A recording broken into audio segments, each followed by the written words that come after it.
Dear students, dear faculty members, and dear guests, as you all know, in this week we are having one of the most prestigious events in educational system, Central Asian Universities Forum.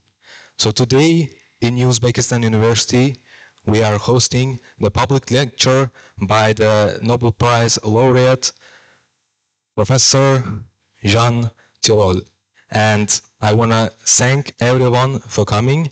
And in order to open our ceremony, I want to give the floor to the honorary president of the new Uzbekistan University, Professor and Dr. Anton Herman.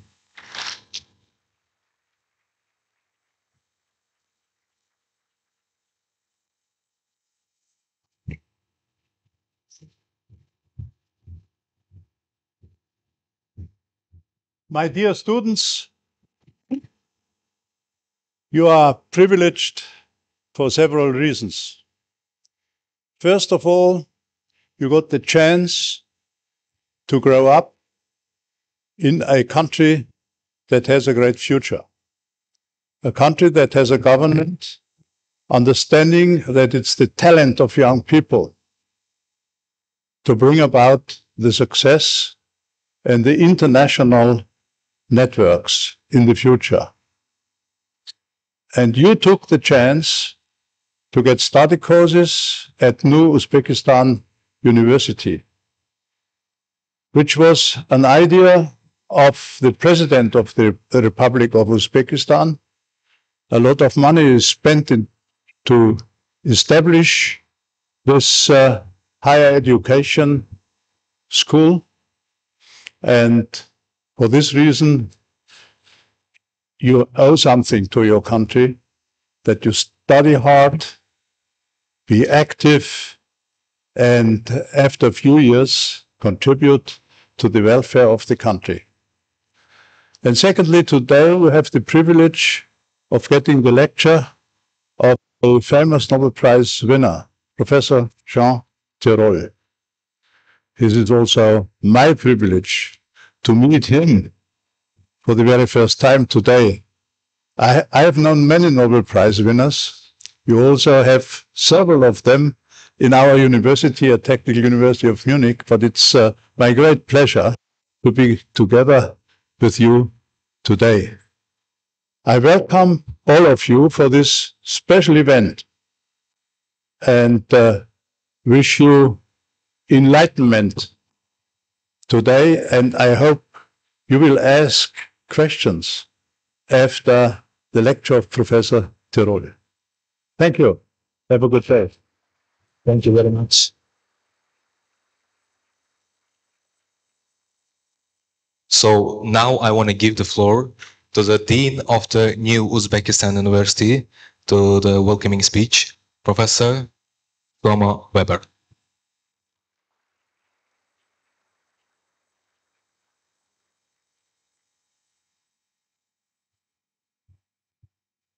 Thank you. Indeed, it's very rare and distinguished moment to greet Jean Tirole here. Like Professor Herman, I know him for more than 40 years, so but the pleasure is still very much high.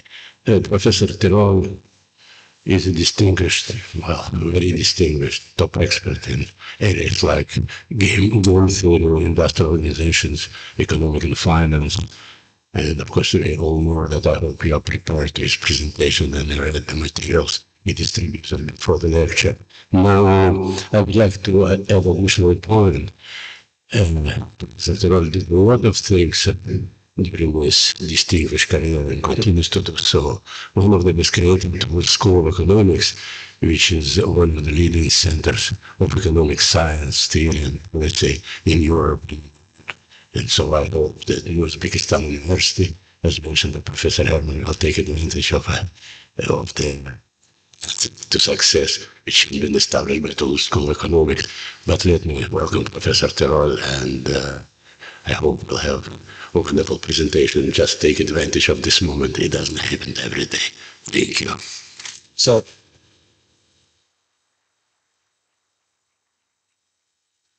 dear students, professors, I have to say that not only the students of the New Uzbekistan University here and students from all over the Tashkent, I can say all over the Uzbekistan is here to hear your lecture. So prepare your claps, and I want to give the floor to the Nobel Prize laureate, Jean Tirole.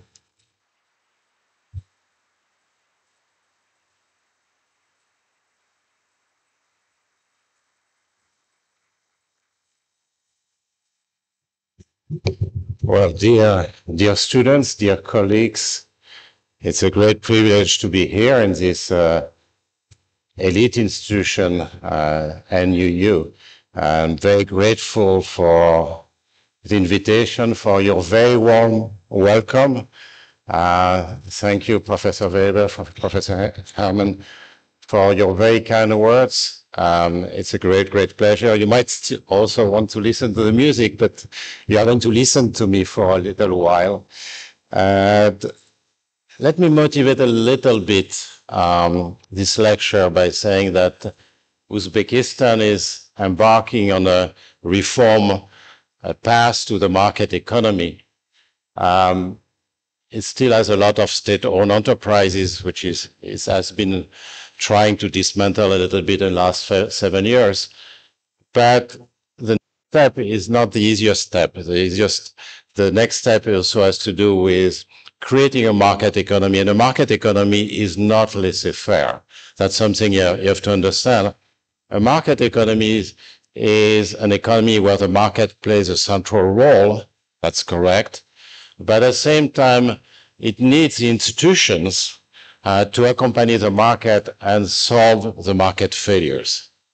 So market economy needs some legal framework. It's very important to have a good legal framework. It means to have welfare institutions which are going to protect the citizens, a strong judicial system, some independent agencies, and so on.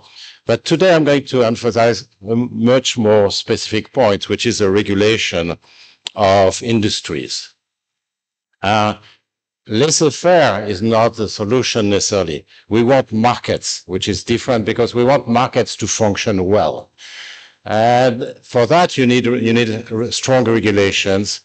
And we are still trying to find those regulations at an age where the world is more and more dominated by big platforms. Tomorrow there will be AI platforms, and we need to think through the institutions which are going to create the market environment so that you don't just have a market basically controlled by a few dominant firms.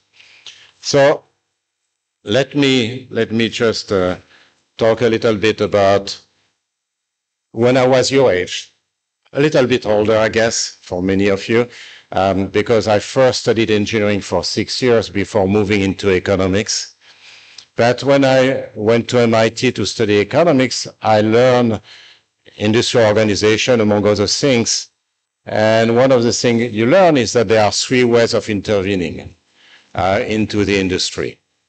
The first is by using what's called public utility regulation. So we learn how to regulate telecom industry or the electricity industry, what's called network industries, which are kind of natural monopoly. It's very hard, for example, to have multiple electricity grids. The second part was competition policy. So basically that's what I'm going to talk about. So agencies which try to enforce competition, so make sure that you have a fair, a level playing field into the industry. And finally, we didn't learn much about industrial policy, so direct intervention into the industry. That has become more important in the last few years. Actually, I just wrote a report a few months ago about the European Horizon Europe policy on innovation. that has become more important, but at the time people didn't like it very much for good reasons sometimes. Now, we face a challenge, and the challenge is, of course, because of the evolution of technology. So, the platforms have become very important. So if you think about the 20 largest, tech firms, they occupy a number of spots in the top market caps. So the most valuable companies in the world are often platforms. So they are very important among startups as well, and they pose new issues. And we'll need you actually to solve those issues. I'm going to talk a little bit about the challenges, but also sometimes we neglect. I mean, there's, the professors will tell you, in research, you think you know everything, and then you discover you know nothing. And, there are always opportunities to know more. So that's very important. And there's been a blurring of lines between regulation and trust. So if you look at the big platforms, so I'm going to use, by the way, Western examples, Google and Facebook and Apple and Amazon and the like. Of course, you have the same thing in China with the same type of platforms. You have it also in Russia with Yandex and many others. So you have all over the world this kind of platforms, but being from the West, I'm going to use Western examples, and they are probably the biggest in the world. And there are institutions which have tremendous return to scale and network externalities. Very low marginal costs, so the marginal costs, those are digital economies, so the marginal cost of production is often close to zero or zero. But there is a huge fixed cost of those operations. Just take the large firms today, they spend about $40 billion each in R&D. Just to give you, and that's not their only expenditure.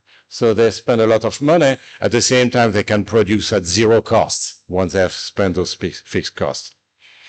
At the same time, the kind of work we have been doing at the Toulouse School of Economics in the 90s cannot be applied to that kind of platform, even so they are very strong return to scale, just like for telecoms and electricity and the like. First, because they are global firms, so it's very hard to regulate a firm which is global as opposed to a firm which is domestic. That was the case for telecoms or the electricity. They are not followed along the life cycle of the firm. So, you don't see how much money was spent actually on investing along the life cycle. And the products are changing rapidly. It's very hard to regulate when the products change rapidly. A railroad, for example, the technology hasn't changed for a century and a half. I mean, I exaggerate, but by and large, it's still the same technology as in the 19th century. Nowadays, it's, if you think about new products, they change extremely fast. And I will come back to that. And there is this aspect of competition. Competition is a mixture of cooperation and competition. And this is the weird thing. So, for example, if you take a platform like Amazon, which is an e-commerce platform, it's going to actually sell third-party goods on the platform. So basically suppliers which are not connected with Amazon, but at the same time, there will also be Amazon products which are sold sometime in competition with the other products. Okay, so there are new situations, and also, as I mentioned earlier, you have a comeback of industrial policy. Let me stop for a moment and see if I speak too fast. I have a tendency to speak a little bit fast. If you can follow, is that? By the way, you can ask questions if you'd like. I mean, we'll have time for Q&A later on, but if you feel there is a question which would be important to ask, feel free to ask a question. So that's good. If nobody complains, I will take it as all right. Okay. So I'm going to focus on a very particular thing, and you'll see that there's a lot to cover already, but which is basically the regulation, the antitrust aspect of platforms. So platforms are two-sided markets. Basically, they connect multiple sides of the market, and we'll discuss how. But they are basically the largest startups and the largest market caps in the world. So I will start with a broad overview of concerns, then move on with what's called contestability. Contestability is the ability of entrants in the core market, in the bottleneck market, to enter against the incumbent. Then I will talk about the relationship between the core and the business users. That's the issue of fair gatekeeping. Item 4, I probably won't have time. There's a lot of discussion right now, in particular in Europe, on the implementation of the Digital Market Act. The Digital Market Act is a landmark regulation trying to actually regulate the platforms, a DMA. There is a similar thing in preparation in the US. And finally, I will finish with, the most favored nation clauses. Don't ask me now what it means, but you'll see what this means. And this is a very important thing for platforms. Okay? So that's the outline. And let me just give you a simplified view of two-sided markets or platforms. So basically, the simple view of two-sided markets is that you have a platform which stands in the middle and allows the business users from connecting with the consumers. They give access to business users, access to consumers.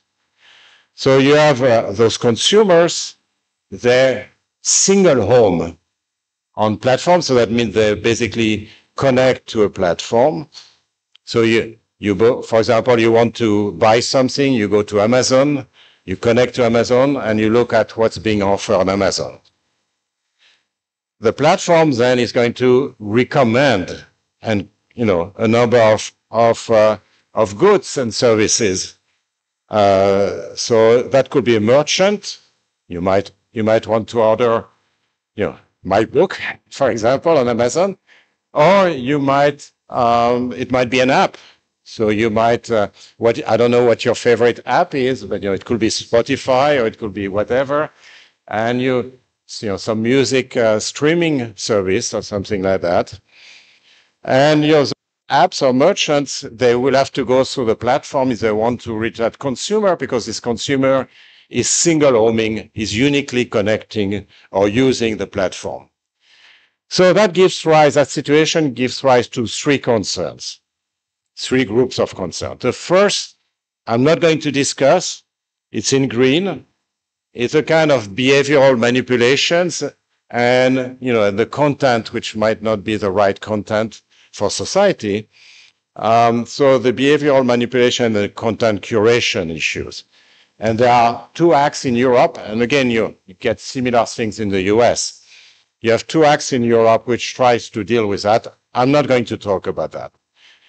Then what I'm going to talk about, through the DMA, which is the regulation in Europe, is contestability and fair access and fair compensation. So contestability is whether an entrant can replace a current platform, if the entrant is, of course, more efficient. Otherwise, there's not much benefit from that.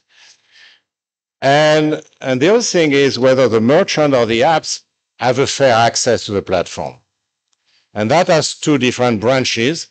One is that the merchant of app might be discriminated against because the platform has its own service, and the own service will get a more prominent display or will be favored in the treatment relative to the third-party app or merchant.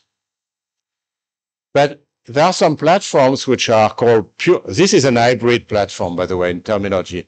This is an hybrid platform, which means that it provides access to third-party apps or merchant, but it also compete in that market. So it's hybrid. For some platforms, like Uber or Airbnb, those platforms are pure platforms because Uber doesn't own any taxi company. Airbnb doesn't own any room or any hotel or anything. It's really a pure platform. It doesn't have in-house services. And then there is the issue of compensation. So there's been a lot of antitrust litigation in the West concerning Google and Apple and their app stores, because their app stores take a cut of 30%. So, for example, if you want streaming services like Spotify, then Spotify, it might be 10 euros, for example, or $10. Then Spotify will get only $7 and $3 will go to Google Store or the Apple App Store. So that's what I was saying. There are really two concerns. One is contestability. Can a more efficient entrant enter the core market? And equity, and there are two sub-branches here.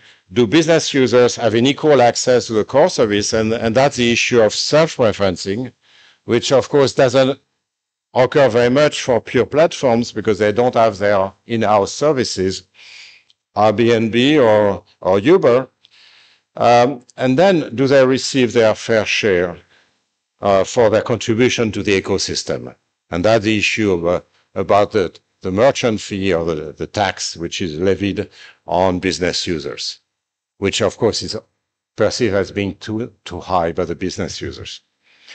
Now, I grew up as an economist at MIT, but at that time, perhaps the dominant framework for thinking about antitrust issue had become the Chicago School. The Chicago School was really against regulation in general, and I'm thinking more about regulation. I'm more of a regulation person. Now, smart regulation is very important to understand. You want to have smart regulation for your industries. Actually, I could talk a little bit about the role of the state, okay?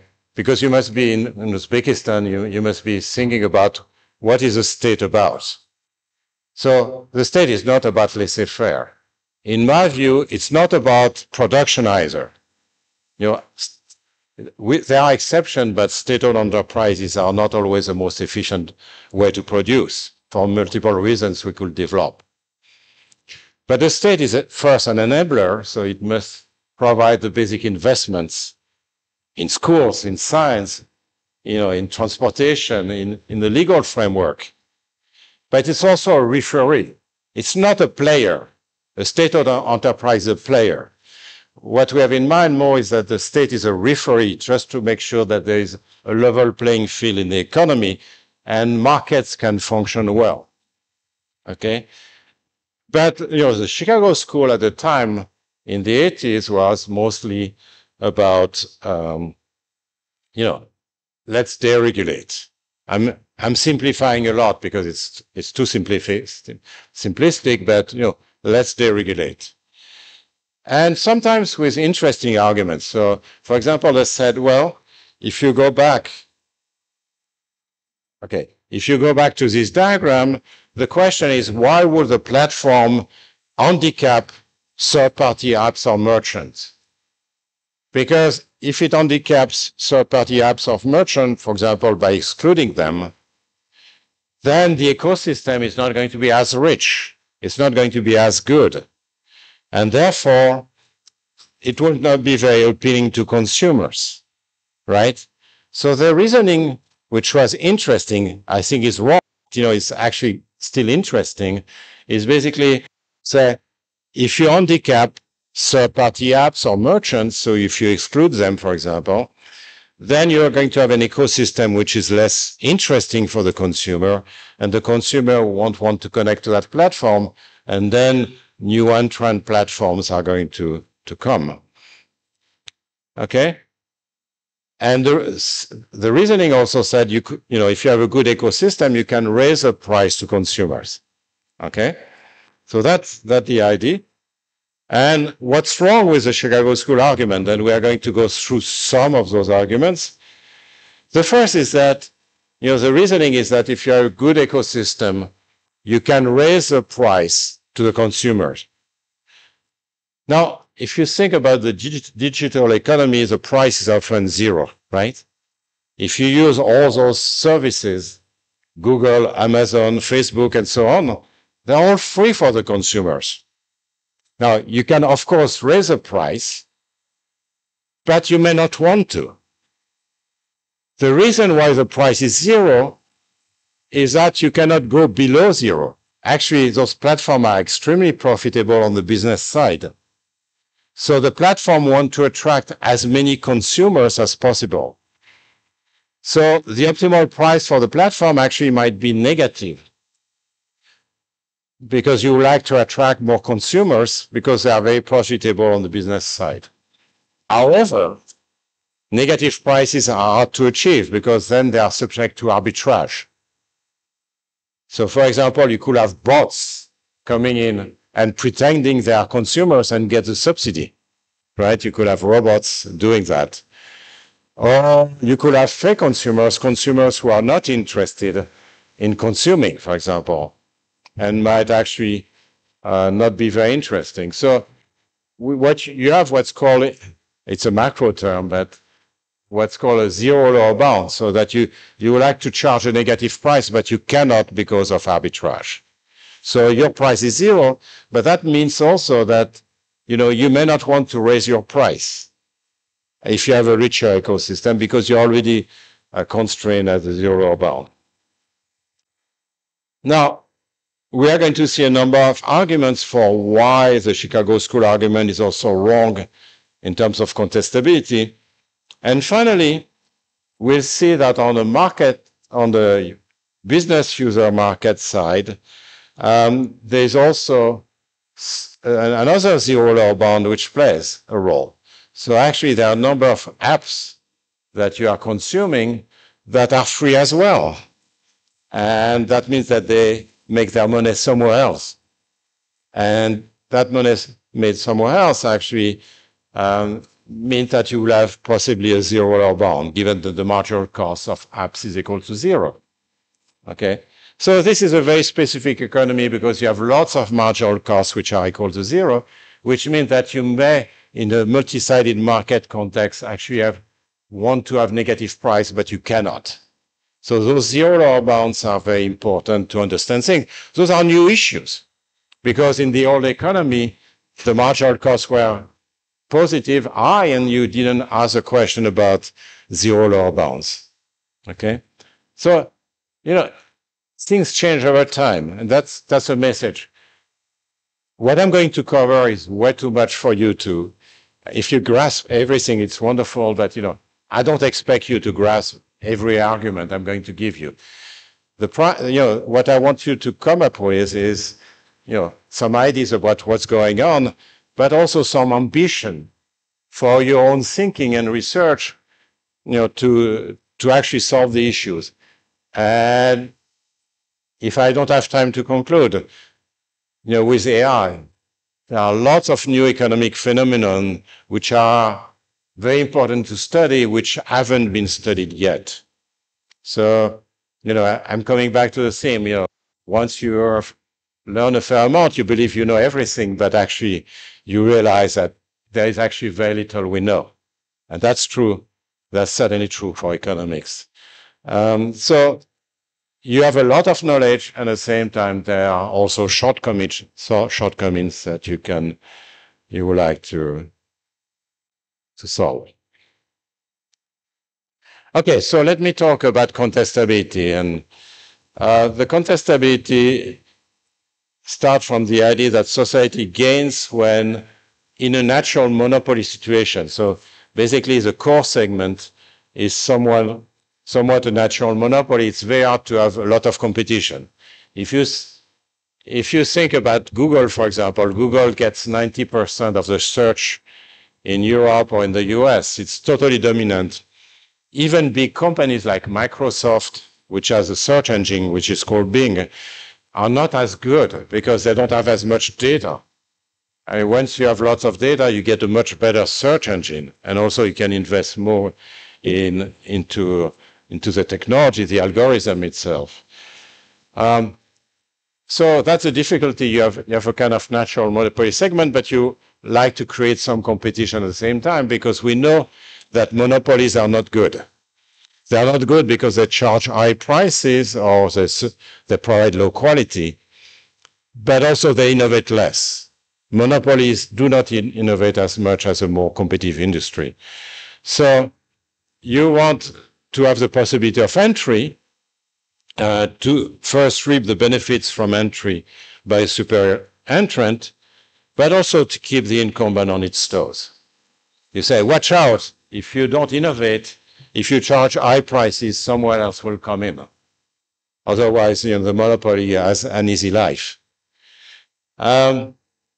So, for example, right now, one of the big issues is that, Apple, for example, has its own customers and is charging very high prices on the Apple App Store, the iOS App Store. And the European regulation, the DMA, is trying to create competition in app stores. So on your iPhone, you'll be able to have, of course, the Apple App Store, but all rival app stores. And that's a regulator which imposes that because Apple absolutely doesn't want this to happen. It wants to keep the monopoly on the App Store. And same thing for Google. Google is not vertically integrated in device, or not much. You can buy a Samsung, for example, and get the Android system. But the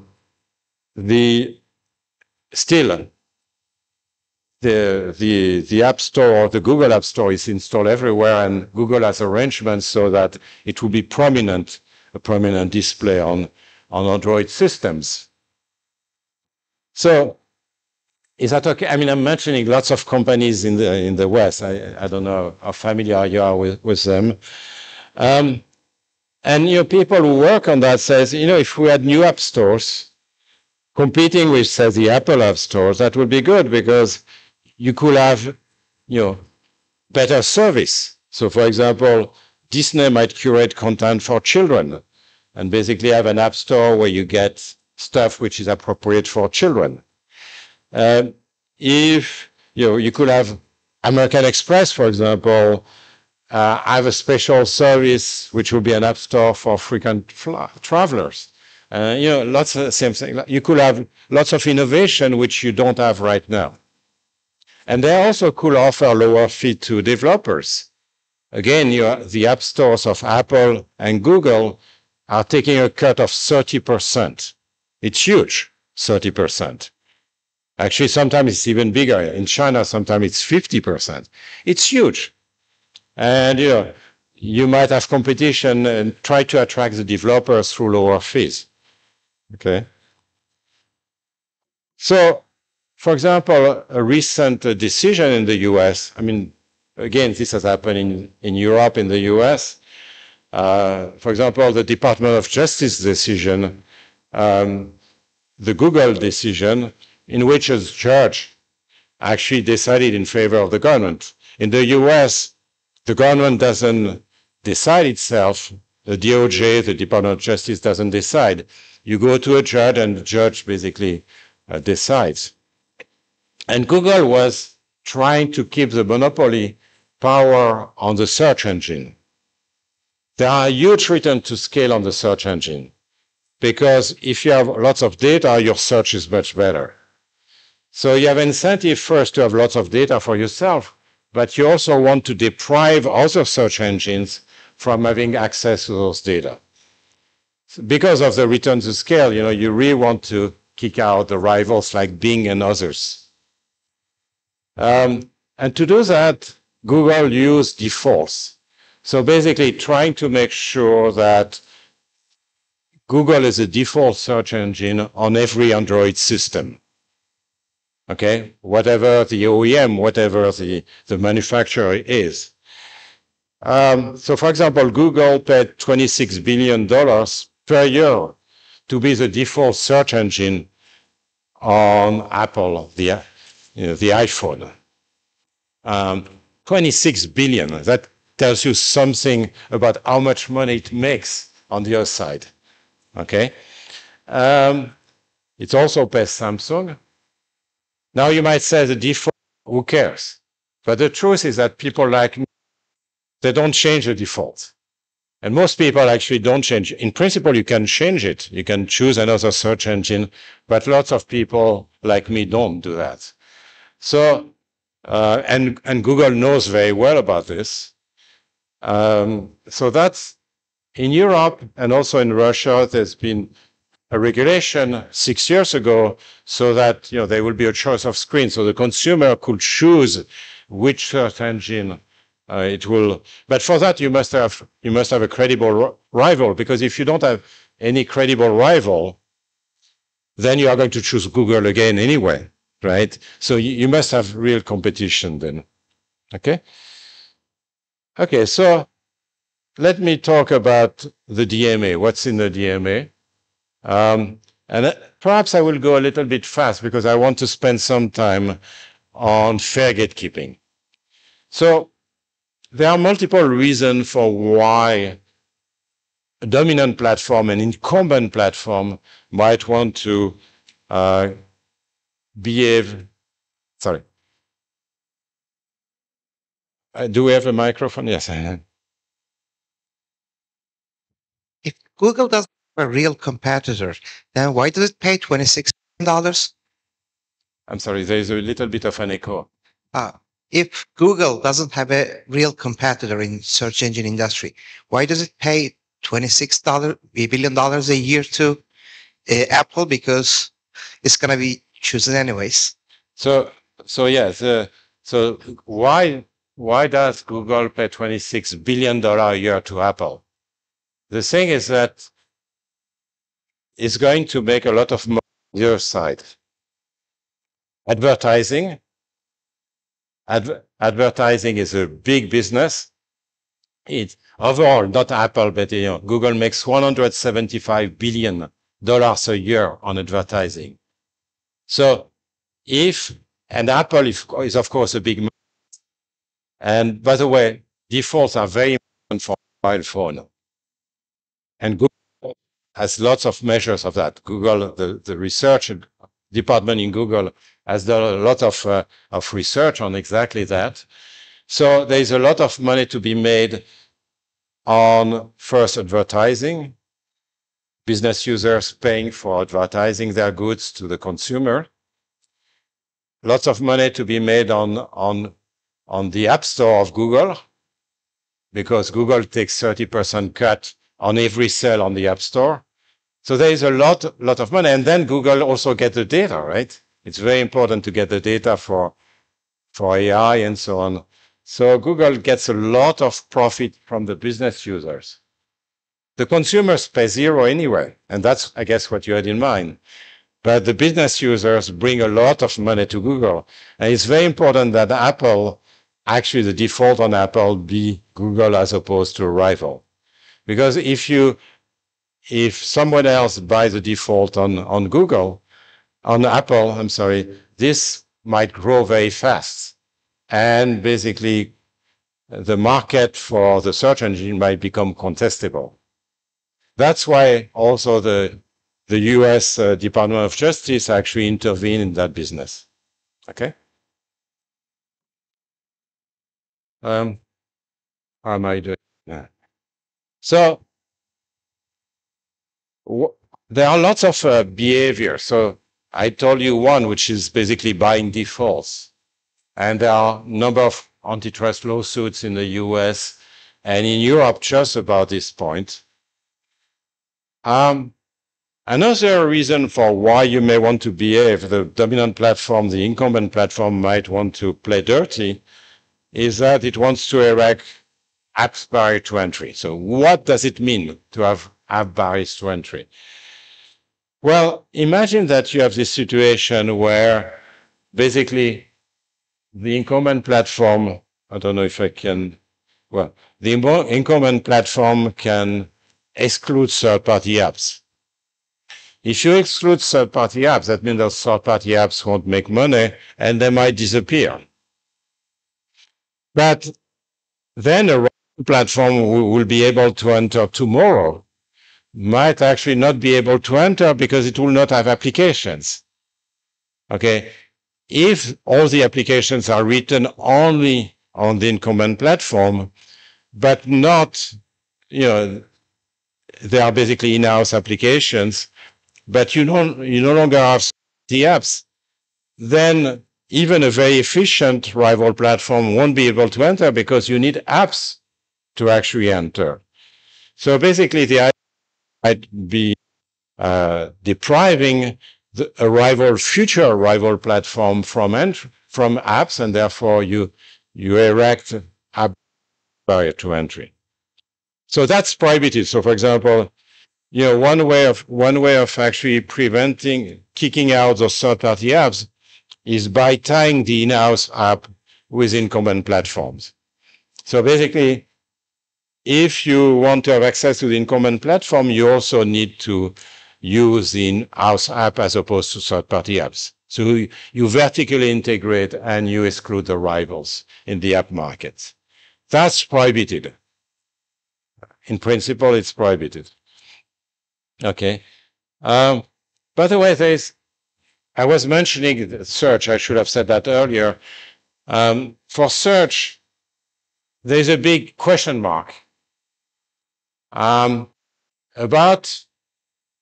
a year ago, I was talking with a student at MIT, and I was telling the student, it's going to be very hard to upset the Google monopoly on search. All those antitrust cases which are in process. How are we going to solve the Google monopoly in search? And then a student comes to me, and students are always right. So the student comes to me and says, okay, let's look at my phone. And let's look at ChatGPT. It was a year ago. And look at what happens. You want to go, tell me a country. It was not Uzbekistan at the time, but it could have been Uzbekistan. So I give him, I don't remember actually which country I gave, but tell me a country and tell me what you want to do in this country. So I start saying, well, I like to travel, see the art and the museums, and I would like to go to the opera because I like opera, blah, blah, blah. And then, within a minute, he comes up with, here's a week in that country, and, you can take a train at 9:10, or maybe you can take a train slightly later on. And by the way, I can book you an opera, your favorite opera, that day in that city and so on. Within a minute, I had a complete plan for a trip. Now, this is not commercialized yet, but that tells you something about the technology which is moving. And, Google has this cash cow, which is 175 billion a year. It's a huge amount of money, right? Just on search and things linked to search. It has been dominant for 2 decades. And now it's feeling the danger, its market might be contestable by AI engines, AI, based engines. And actually, SearchGPT is one example of that. SearchGPT was launched, I believe, this year. It's still not operational. So Google still has its monopoly, but, it might be an issue. And there you see the technology itself can basically make markets contestable. And, AI is going to be very interesting to see. I mean, there's still challenges for AI to replace Google, for example, but it has a potential. Until a year ago, we thought, no, Google is very hard. We are using regulation to lower its market power. And, we are pretty good at that. But, we were very pessimistic on the possibility of having substitute platforms coming in. And now it's possible thanks to the new technology. Okay? Okay, so, I'm sorry. Yeah, let's win me. So sorry. Can you still hear me? Okay. And I'm not speaking too fast. No. Okay. Second thing we try to do as regulators, I'm not a regulator, but of course I work with regulators, which is to facilitate multi-homing. So what is multi-homing? You are all multi-homing on some things, for example. It's when either the consumer side or the business side connects to multiple platforms. Okay? So for example, you may have may have American Express and a Visa card in your pocket. You are multi-homing because you are on multiple platforms. Okay? That will be an example as a consumers. Now, let me give you a fictitious example just to show you why multi-homing is very important. In that case, to preserve competition in the core market. So I take a duopoly in the US. I don't know if you're aware, there are two big ride-hailing companies. Now there are the taxis as well, but two big ride-hailing companies in the US. One is called Uber and the other one is called Lyft. Uber is a big one, Lyft is a smaller one. Okay? So in a sense, Uber is a bit dominant, but Lyft is still doing well. Okay? Now, imagine, and this is fictitious, this hasn't happened, but imagine that Uber says, if you are a driver on Uber, you have to be exclusive to Uber. So either you choose Uber or you choose Lyft, but you cannot do both. Okay? That will be the policy. What do you think is going to happen? What do you think is going to happen if Uber, which is a dominant ride-hailing platform, says you have to choose between me and Lyft?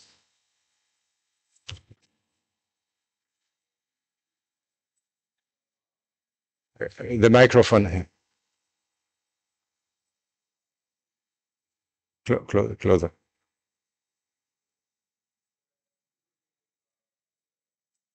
Ultimatum between the like staying and going to the Lyft, I guess.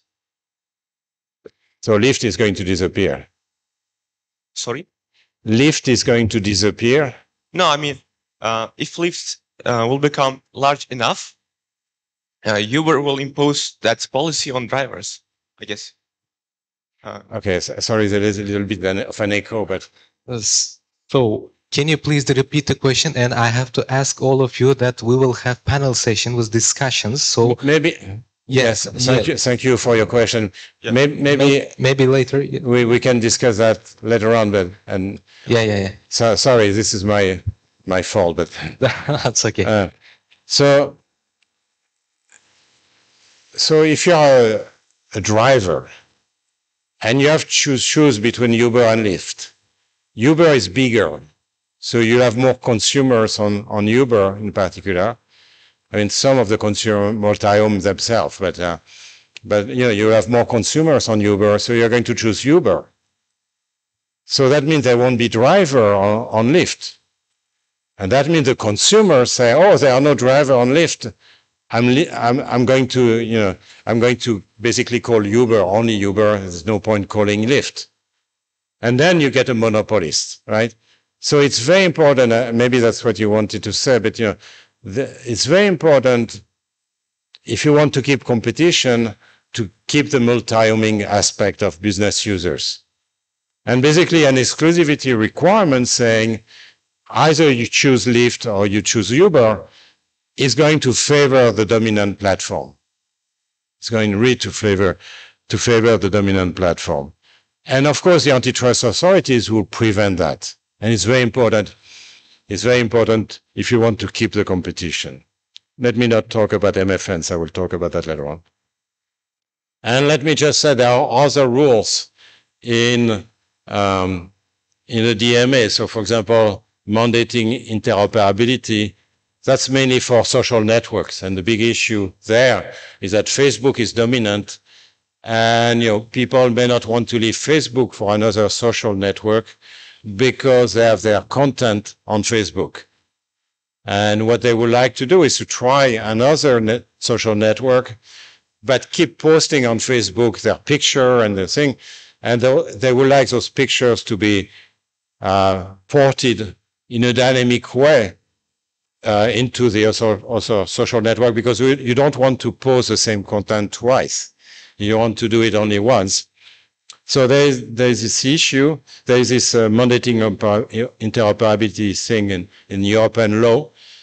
And then there is data silos, which basically says, the DMA says, just like actually there was a German Facebook decision on this, basically the idea is that you should not combine data from different services unless you get the consent of the consumers.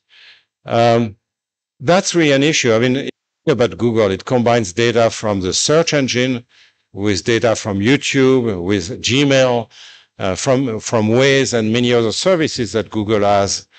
And therefore, you know, it gives a better service because it combines many data. But now it will be kind of difficult to do under the DMA. So that's a more complicated regulation in a sense, because it creates more competition. You prevent Google from having from being too efficient, but at the same time, of course, you reduce the efficiency of the dominant player.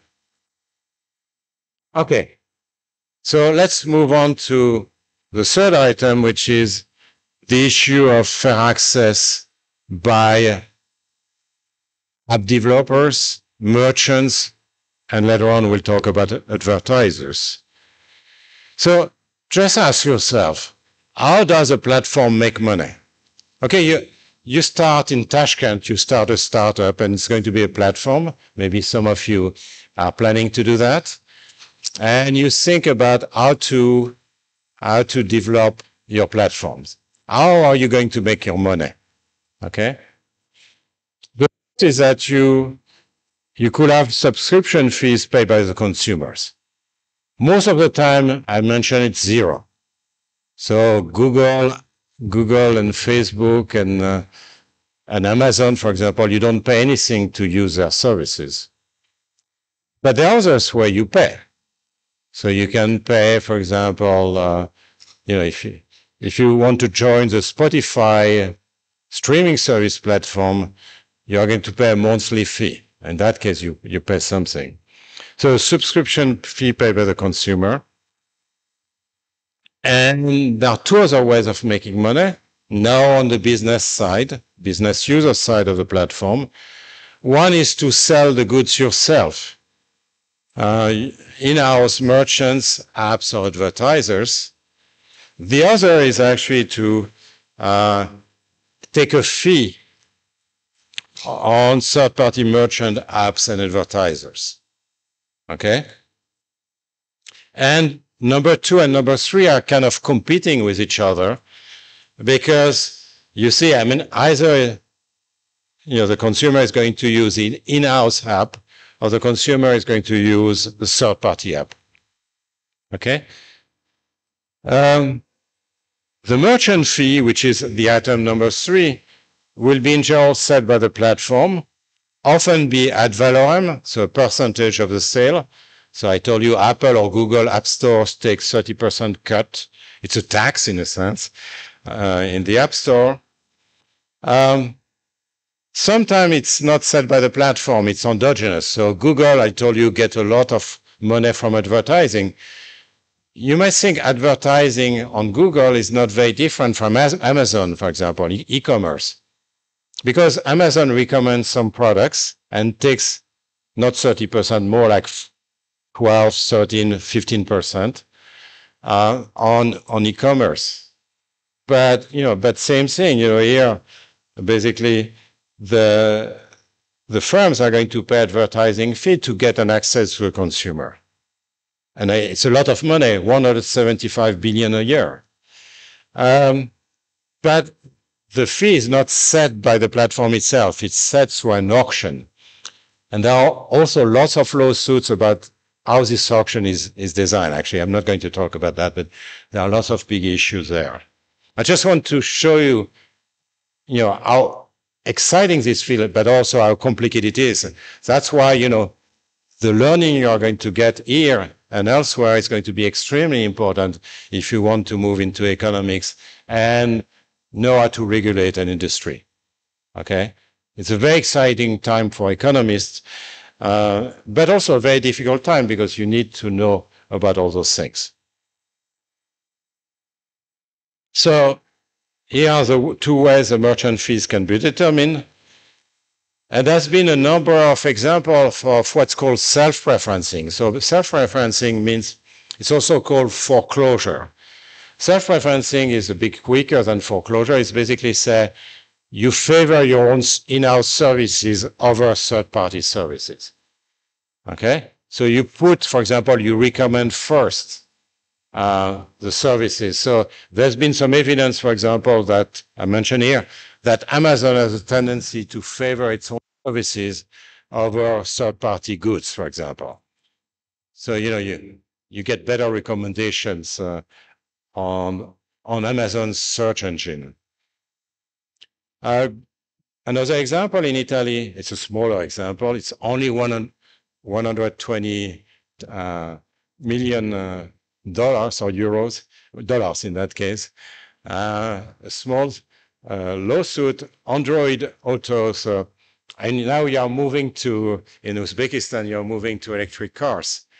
But electric cars need stations, and the big bottleneck for electric cars, of course, is not only batteries, but it's also charging stations.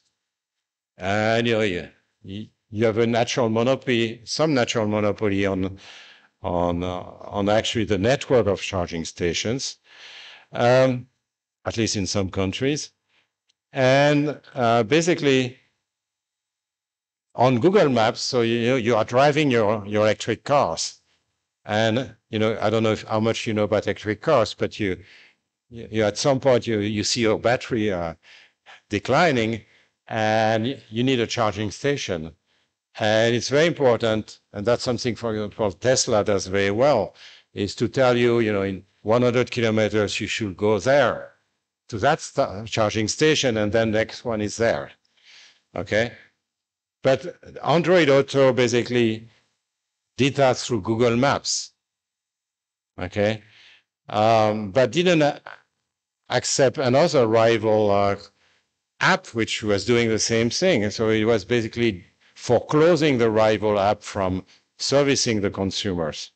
Okay? And this app allows to find, reserve, and manage electric car charging stations while you are driving. Okay? Those are examples. There are lots of examples of excessive fees I mentioned earlier. So one of the big battles was the Epic Games against Apple in the US. So Epic was saying, why should I pay 30% to Apple when somebody basically buy my games or subscribe to my games?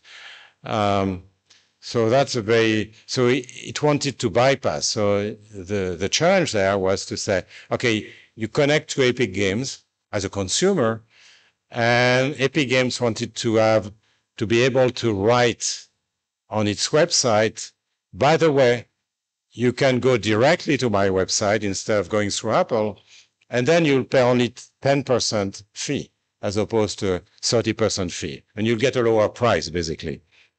And Apple, of course, didn't want that, didn't want this bypass to occur, and that was decided actually against Apple, and same thing for Spotify in the EU.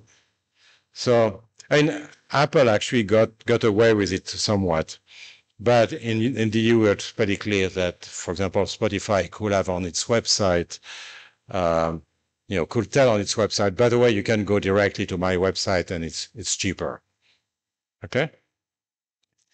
So, if you're an economist, what do? You want to study those issues in order to be advising the government. When I say the government, usually they are independent agencies, so they are not dependent on the government. They are independent agencies which enforce the antitrust. Actually, it's very important that they be independent from the government. But that's one thing. You also want to advise companies because you want to tell them both about their regulatory dangers, but also about their business model. You know, this business model is very, very important. You have to understand it as a business person. So to do that, you do two things, and that's a general idea of economics. It's like engineering in a sense. I know a number of you are engineers, at least by training, but you know, the engineering part is first you design a small model just to try and to understand what's going on, which captures the essence of the problem, and then possibly you test it. You test it in some way. So it could be a wind tunnel, for example. You know, you test it in some or AI or something like that. You know, a virtual twin, for example. You could do that. In economics, it's the same. So in economics, you write down a model. It's always a simplification of reality, but it helps you understand what's going on. Then you test it in various ways if you have the data, or you create the data through experiments. You come back to the theory because you may have missed something in the theory and so on. So it's very much like an engineering process that you go through. Now, thinking about this gatekeeping thing, we do the same. So for example, a recent paper with Michele Bisceglia, who is a PhD student from Italy at the Toulouse School of Economics, we designed a little framework which goes like this. Two-sided platform, a gatekeeper gives access to the business users for consumers. And I'm going to put some notation. Given that many of you have some engineering or mathematical background, I guess you will not be too much troubled by this. So basically, there will be a price P0 charged to consumers. As I told you, it's often zero, but you know, it could be positive. Then let's assume the platform basically could sell through the in-house app or the in-house good. Think about the in-house app. It has a UTV for the consumer, that's the value proposition, and it's going to charge a price P1 to the consumer. The rival app will be a bit better, and that's the interesting case. You know, let's assume the rival app is more attractive. Its value is V plus delta. Its value proposition is V plus delta, where delta is positive. And it will command a price P2, which will also be endogenous. Okay? Now, the rival app will be paying an excess fee or an excess price A, which will be set by the platform or maybe by a regulator, because after all, the DMA is starting to think about what A should be like. Should it be 30% or should it be 10% or 15%? Okay? So some of those prices might be zero. That's when the zero lower bound is binding. Okay? And this is the simplest framework that you can use to study that. Now, in an economics paper, you start with a simple framework. We call that a Mickey Mouse framework. You start with the simplest possible framework, and then you notice that in reality, things are more complicated. And then you extend once you have understood the basic framework, you extend your framework to see about robustness and extension. I'm not going to do that today, of course. I'm just going to focus on the simplest framework. Now, digital app providers or merchants, they have negative marginal costs in general because their physical marginal costs for digital goods are zero. But at the same time, they might get in-house app revenues, in-house in-app revenues, for example, advertising services. So you might sell advertising to advertisers. You could yourself be a platform and have other apps connected to you, and you could ask for merchant fees. You collect data, and data are valuable. You may have repeat sales. So once you have sold one, sell more. So that means that when you connect to a consumer, you will get follow-up revenue. So here your marginal cost is equal to 0, and you get a follow-up revenue. That means that your opportunity marginal cost is negative. Your marginal cost is 0, and then you get some revenue. That means that your opportunity marginal cost is negative. I'm going to call that an ancillary benefit. Ancillary because it's ancillary to the fact that you are getting a connection with a consumer. You'll get a benefit B, which is positive. That's very unusual.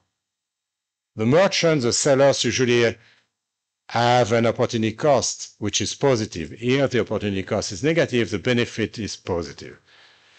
For physical goods, for example, Amazon is going to sell physical goods. Then you might think that B is positive. And that's a big difference. And the value V is provided by the app usage. So we're going to be interested mainly in digital goods, because that's a new part. Also, there are interesting things to be said about the other platforms. So the zero lower bounds, I will say that the constraint that P1 must be positive to avoid arbitrage is the app zero lower bound, and P0 positive is called the core zero lower bound. Okay?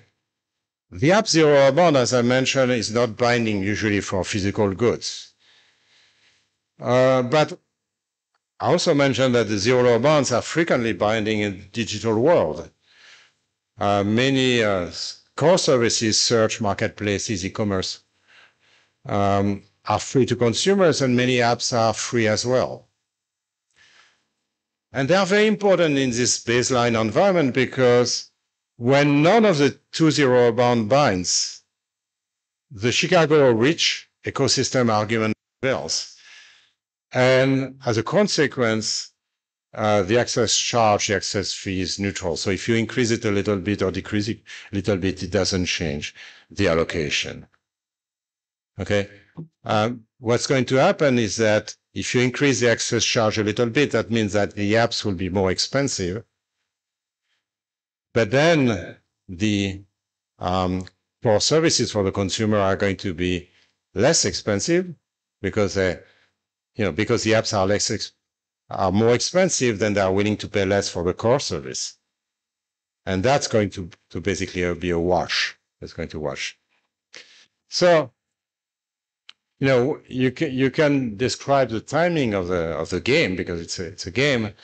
In the case where you don't have self-preferences, you have no non-price foreclosure. So you don't handicap the rivals. You get equal access from a technological point of view. And basically, you get the following timing. So first, the access charge A is determined either by the platform or maybe by a regulator. Then the firms set their prices, P1 and P2 for the apps and P0 for the core service. And then the consumer chooses whether to join the platform, and if so, which app to use. Okay? Now, if you can engage in foreclosure, non-price foreclosure or self-preferences, you can handicap the third-party app, and then that's a decision for the platform. So here's what we find. It's actually very simple computation. So if the access charge is small, imagine it's constrained by a regulation. And it's less than B. If A is less than B, B, remember, is a benefit that you get from attracting a consumer. Repeat sales, data, advertising, whatnot. Then you have an incentive to make your money by selling the app yourself. Even so, the other app is more efficient because you can get B by selling the app yourself, and you get only A when you give access to a rival app.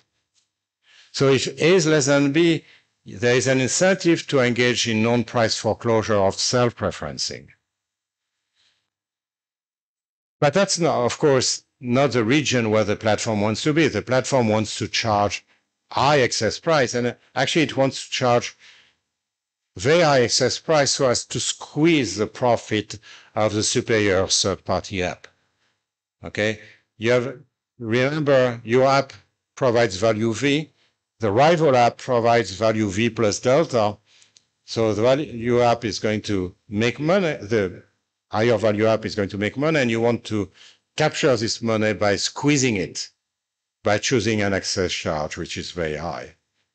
And actually, the optimal access charge for the platform you can show is B plus V plus delta. V plus delta is the value proposition of the superior app, and B is how much the superior app is willing to lose to get access to the consumer. So you want to basically end up at this point where you completely squeeze the third-party app.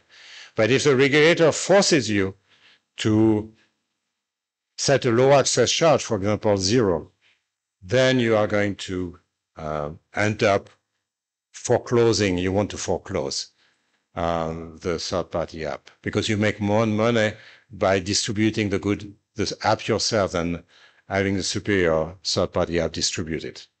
Okay, so the solution from a social welfare point of view is actually a Goldilocks principle. The Goldilocks principle, I don't know if you have read Goldilocks, but basically you want the access charge to be not too high, not too low. If it's too low, that's going to give incentive for self-preferencing. If it's too high, you're squeezing the third-party apps. Now, what should it be? Well, once you introduce innovation in the app market and so on, you come to the conclusion that the optimal regulation is A equals B. It's a simple rule, so the access charge should be equal to the ancillary benefit. By the way, I had a similar recommendation for payment cards with my colleague from Toulouse, Jean-Charles Rocher, and it was adopted by the European Union as a rule for regulating access charges in the card industry.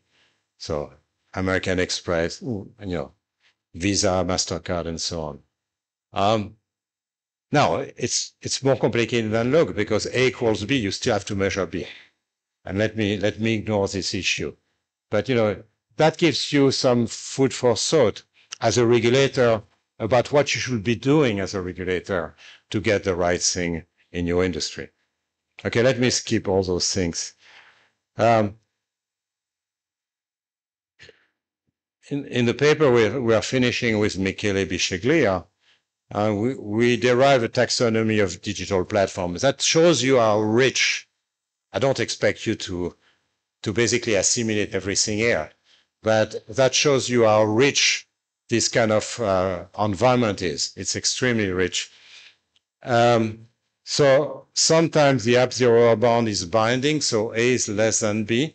So you make more money by selling the good yourself or the app yourself than by giving access to your rival. And there are a number of circumstances under which this happens. For example, if you have App Store competition, the way the European Union is trying to push, if you have a regulatory cap on A or something like that, there are various reasons for that. In that case, it may be the case that the core zero bound is binding. So basically P0 equals 0. The consumer doesn't pay anything. It could be binding, but at the same time, the app zero bound might not be binding, either because A is large. That's the case of the App Store. The App Store A is 30%. It's very large. Because it's not regulated so far, it's going to be, but it also could be the case that B is negative. So if you have physical goods, for example, B is negative. So A greater than B is automatically satisfied. That's the case of Amazon. That's the case of Booking, Uber. Okay. That's also the case of ad-supported media and services. Now, the core zero bound may not be binding because there may be vertical integration with the device. So some of you may have an iPhone in your pocket. As you know, it's very expensive. But Apple can always reduce the price of the iPhone. So the core zero bound, and the core here is a combination of the iPhone and the iOS, the operating system of Apple, right? In that, and the Apple App Store on top of that. So it's a vertical integration of many things. But of course, you can reduce the price of the iPhone if you want.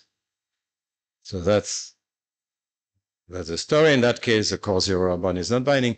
So probably you cannot understand everything here right now, but that's okay. Just remember, it's very rich environment. It's an extremely rich environment. And if you want to understand the business strategies, and if you want to understand the desirable regulation, this is what you should be doing. Okay, let me not get into that. Okay, let me. I want to have some time to chat with you, and let me conclude with most favored nation thing. If you are still hesitating to become an economist or not, these are the kind of things that you want to think about. It makes you feel good about being an economist. Of course, I'm very biased. I'm totally biased, but this is the kind of thing that you want to contemplate, where you will think that things are obvious and they are not obvious once you think about them. So, what is the most favored nation clause? I mean, it has many meanings. It has a meaning in international trade, for example.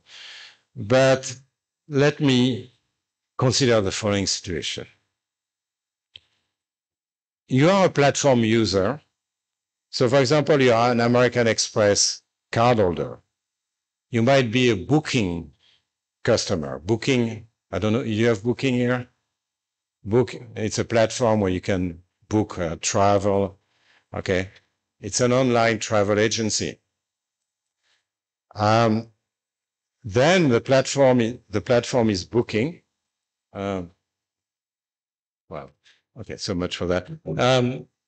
The platform is American Express or Booking. It could be Amazon too, right? And then you are going to buy something from a merchant. So you go to the restaurant, you use your American Express card. You want to travel to Samarkand, you pay, you pay with your American Express card for the platform, or you may use Booking to buy this ticket or something like that. And Amazon, you're going to use that. Now, the merchant is going to pay a merchant fee, so it's about 15% for Amazon. It might be 3 or 4% for American Express. For Booking, it used to be 20%. You pay some percentage of your transaction when you use the platform services. Okay? That's familiar. And then the question is, what is the merchant going to do? So the merchant might say, okay, this customer uses Amazon, uses Booking, uses American Express, and it's costly for me. I have to pay 20% to Booking, for example. And then I'm going to basically charge 10 or 20% more to the customer. Now, almost all platforms prohibit that. They ask for price coherence or price parity. It has many different names. It's also called the most favored nation clause. What this means is that if you use Booking, then the hotel or the airline doesn't have the right to charge a lower price either on another platform or directly when you go to its website or you call the hotel. If you use your credit card in a restaurant, the restaurant is not supposed to surcharge you for the credit card usage compared to paying by cash, for example. It's illegal. Not illegal from a government perspective, but from the platform perspective. The platform prohibits you from doing that. So it's a merchant fee. Now, here's where things get interesting. Booking, for example, let's take this example. Let's take the example of Booking. Booking will tell the customers, look, I have a great service. I recommend merchants and the like that you will like. I recommend hotels that you will like, travel airlines that you will like. I mean, it's mainly hotels and the like. And there are almost all of them are on Booking.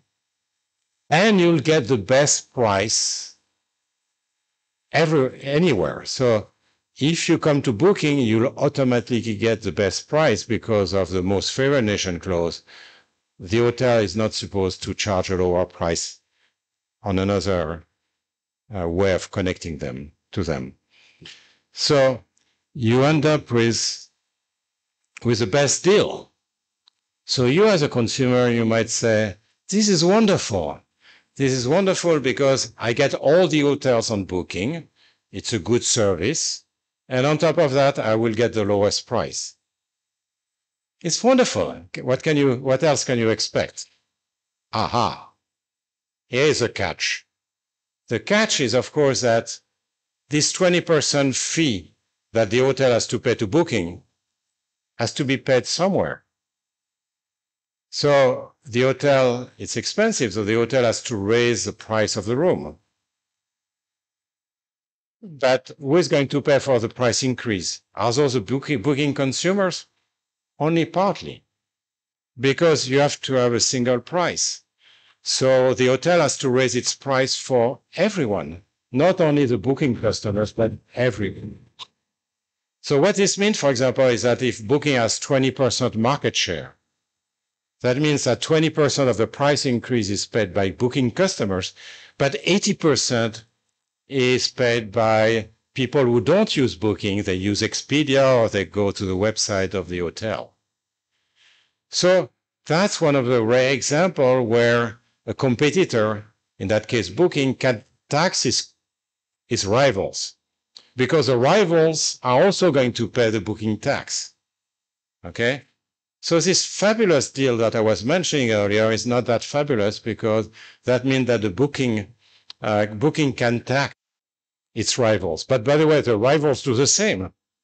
So they all tax each other, which means that it's of course much more expensive for the consumer. Okay? So this fabulous deal I was talking about is actually not that fabulous. And that has been understood by economists for a while, and more recently by policymakers. So for example, President Macron, when he was finance minister, said, no, we don't want most favored nation clauses again. Same thing in Germany, same thing in a number of countries. And there's been thing. Now, let me not spend too much time. So the remedies, there were cases saying, no, you're not allowed to use most favored nation clause. Amazon just decided to give up, abandon the most favored nation clause in the UK, Germany, more and more in the US. But you have to realize, this is going to be more and more important. So you have the personal assistant, for example. Things I dislike a lot, but the thing you're in your home, which listen to you, right? But they are great for actually, I want Alexia, for example, Alexa, I'm sorry, I want a pizza tonight. I need to see a doctor. And here's what I have, and book me a doctor. And so on. This is actually a fabulous service. But why are they doing that? Because they want to do the same thing. They want to be a platform, and they want to start taxing the doctors and the pizza parlor, right? They want to take their 20% cut, like all the other platforms. So it's going to be much, much wider phenomenon. And you see the issue with most favored nation. Now, this is more complicated than that. I just gave you the flavor of it. It's much more complicated than that because, of course, the platform have understood they could bypass a regulation. Yeah, that's a general thing. If you work on the regulation of the industry or the regulation of banking, all kinds of regulation, you try to have a good regulation, but the industry finds a way out of the regulation. So it's a cat and mouse game, and you have to be more clever than this industry, because the industry is very clever. So what what they have observed, and there are data on that. Some of my colleagues actually at TSC have worked on that, studying the booking case, for example, is that even when most favored nation clauses have been deemed illegal, they're still around, but implicit.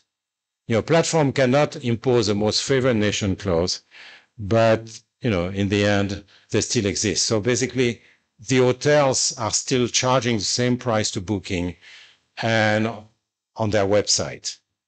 The only case where they don't charge the same price is when you call them, because when you call them, booking will never know.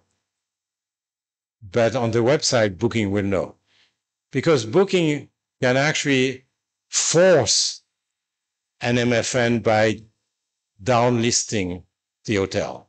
So booking can say, look, if you charge less elsewhere than on booking, then I'm going to downlist you. You'll be on the third page. And then if you're on the third page, that means you'll never sell anything. Okay? So this ability to basically discriminate against the business users who are not playing by the rule, implicit rule, because it's illegal to impose MFNs, suffices actually to get MFNs in place. So, that means that it's pretty hard, and as a regulator, you have to be clever. So I've spoken for too long. Let me just say, for those of you, and a little bit of commercial here, advertising, if you are interested in, there are lots of great places in Europe and elsewhere, but of course here in Tashkent as well. But if you are interested, we have, I think, one of the best departments in Europe and the world, especially in some fields. And this is the city of Toulouse. And some of you know Toulouse very well, like Professor Weber and others in this room know Toulouse very well. And you can see it's an attractive city. The third building on the right is actually our building. It's a TSC, the Toulouse School of Economics building, and we have undergraduate programs and master programs and doctoral programs. But something I want you to realize, beyond TSC and any other elite institution in Europe, and in Uzbekistan, and clearly yours is an elite institution, is that it's very important to be in the right place. And that's something I benefited a lot myself. I really learned a huge amount from my colleagues and my students, and as a student also from the professors. And being in the right place is totally crucial, not only for knowledge, but for motivation. The motivation is tremendously important. It's, I don't know, I cannot put a percentage, but it's in success, in your professional success, motivation will be key. And if you are excited about what you do, then it will change your life. And, that's something I know. Every day I wake up and say, hey, I'm going to work. I'm happy about it. And that's something which is absolutely wonderful. And that I got basically from my colleagues and students, and it's a wonderful, wonderful life. Now, thanks so much again. I really, really appreciate the invitation. I'm very happy to be at NUU, and thank you so much for having me.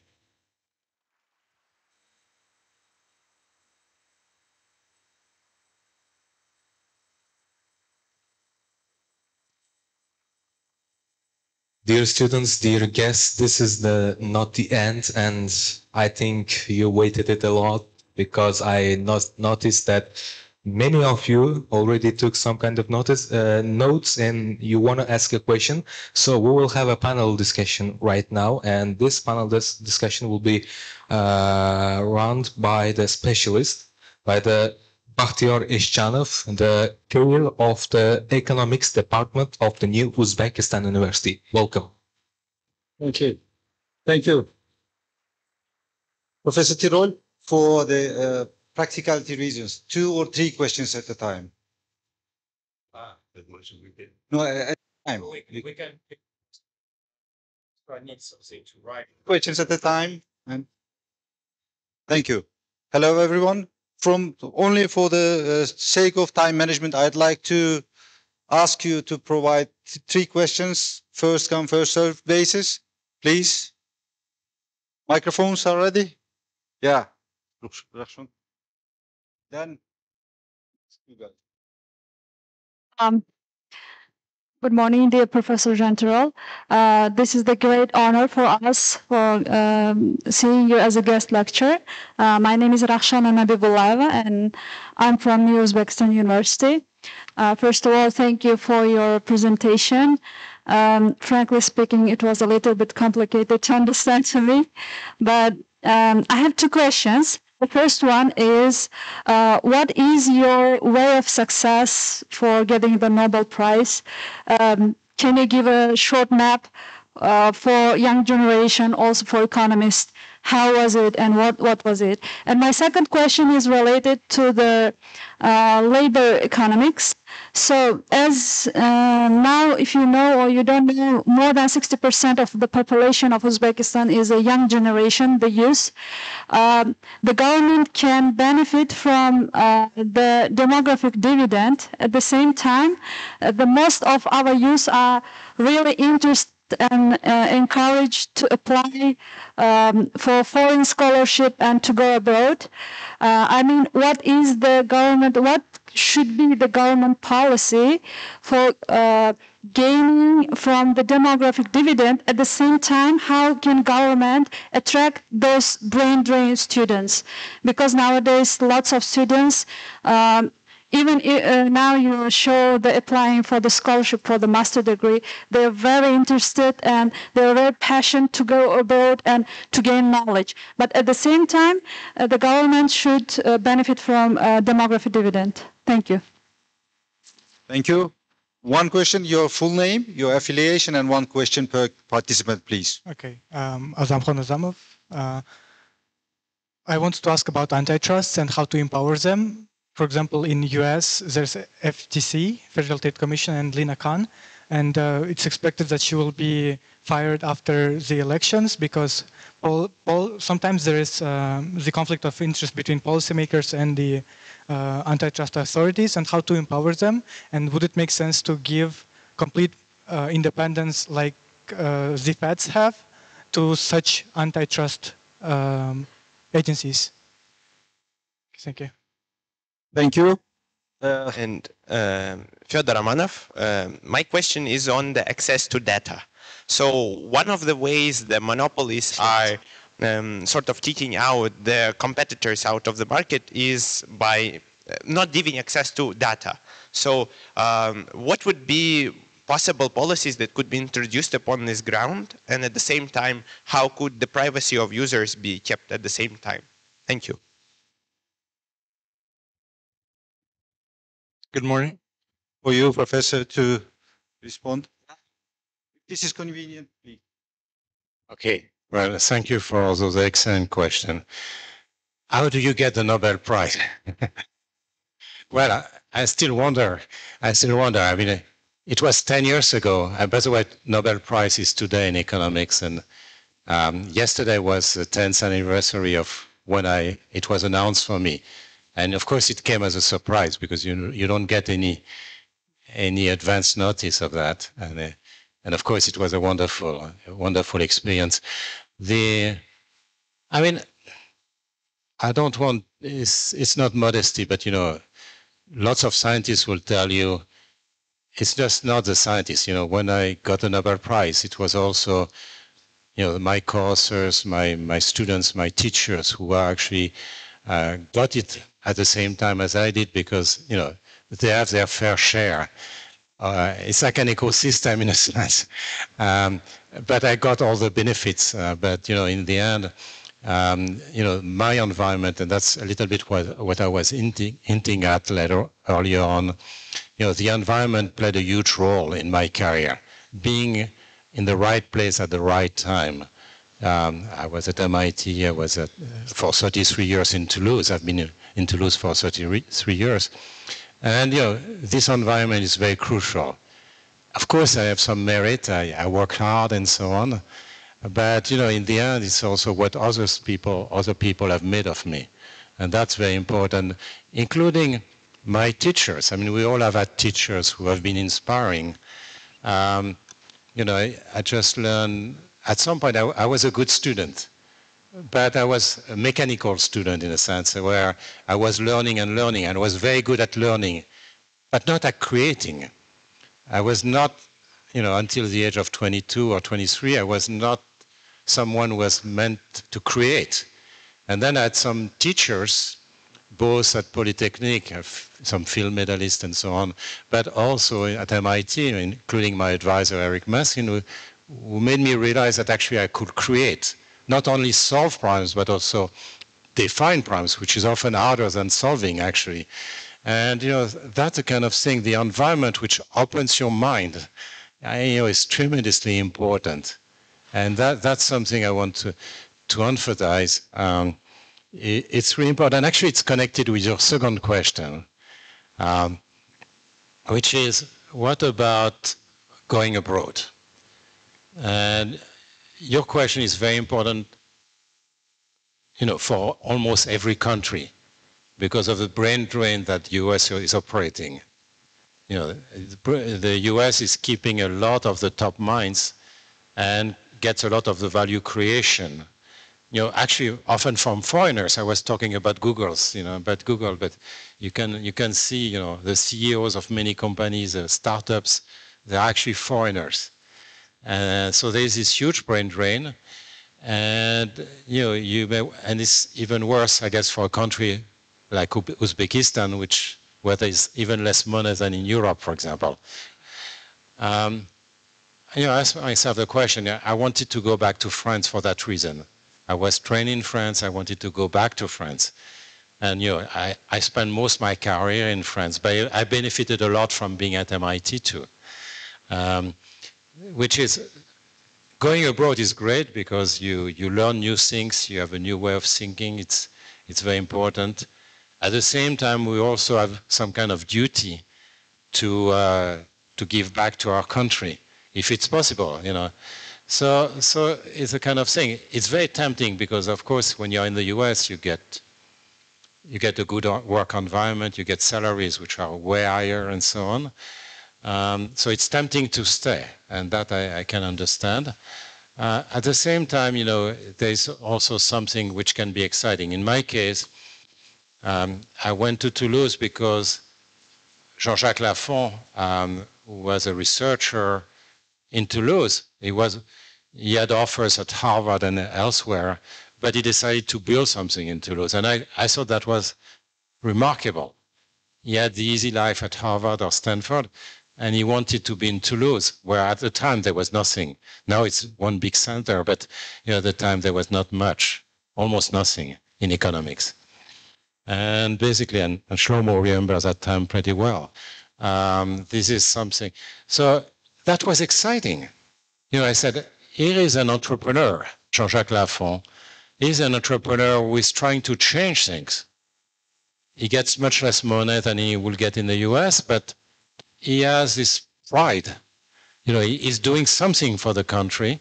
I'm not nationalist. I hate nationalism. I hate patriotism. But there's something you can still do for your country. That's important, and that the kind of thing that actually mattered a lot to me, to create with some friends, change the environment, and that's very important. Professor Weber will tell you we have changed the environment a fair amount. We have done a lot of reforms. The way we deal with human resource management, for example, which is totally unusual in France. We're trying to promote meritocracy within the university system, things like that. We try to pay a little bit more. I mean, let's face it, the salaries are much, much, much lower than in the US. So we cannot match, it's impossible. But if we pay a little bit more, that's... I'm sorry. Yes. Yes, that's right. So then we did that out of Paris. In France, it's a very centralized country, so Paris is everything. And we decided we are going to do that in the south of France, southwest of France. And I think we succeeded. And, you know, this gives me pride in some way, pride for me, but also for my colleagues, of course. And, you know, that's important in my life. But then the lesson also is that we have to, you know, to the reform. In the US, US universities not only have a lot of money, but they also have good governance. So we had to do a lot of reforms, and we are going to go against the systems. So we had to actually change things so as to improve meritocracy and do various things, the way we recruit people. But that's costless. That's something you don't need money to do. And we can discuss that later on, but it's actually very important. Two things. First, you know, you are not going to get back everybody. It's impossible. But you may get back some people who are going to change the system. And those are very important. And you also want to institutions so that you make this more attractive. You know, one of the reasons I was a professor at MIT for a few years, one of the reasons why I was reluctant to go back to France is that, you know, meritocracy was often violated in some fields. So basically the people who were recruited were not necessarily the best. They were the friends of someone. And, you know, that's, I found very shocking, for example. And, you know, we got rid of all of those things. And, you know, that changes attractiveness. You have to make your place attractive for the other to come back. And I hope some, you know, not everybody, as I said, you know, not everybody will come back, but hopefully some of you will come back and will import your foreign experience to Uzbekistan and train students and you know, and change the world, because you have lots of people. It's just a huge asset compared to Europe. In Europe, we have lots of old. You have lots of young people. I mean, it's just a tremendous asset. You cannot realize how big it is. Of course, you are still, you know, lower middle income country. I mean, not Tashkent, of course, but you know, you still have a lot of progress to do. But you know, there's a margin of progress which is tremendous, both in the policies in general, but also in the university system. And that's something that you should be optimistic about. There was a question about the independence of the antitrust authority. So I've been an advocate for a long time of having independent central bank, independent competition authorities, for a good reason, which is that an independent body is much more independent by definition and can focus on the economics of the case. You don't have the pressure from the politics. You're removed from that. And we have seen, for example, in Europe, until 30 years ago, the competition policy was done by ministries, not by independent agencies. And basically, there was a lot of politics involved as opposed to economics. And that's very important. Same thing for central banks. You know, the central banks were very political. They have moved to more economic-based reasoning with more PhDs and more, you know, more scientists involved.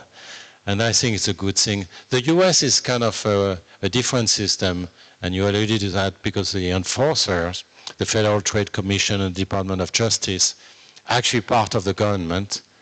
But at the same time, they are courts. And so it's a bit different in Europe, for example.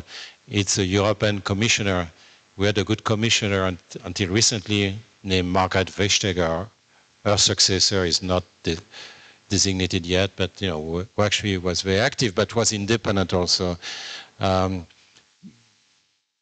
it's part of the European Commission, but it's independent. That's very important. And same thing, you know, the European Central Bank have proved much better than the central banks were before the creation of the European Central Bank. So they're not perfect. I'm not saying they're perfect, far from it, but you know, it has been a progress. Okay,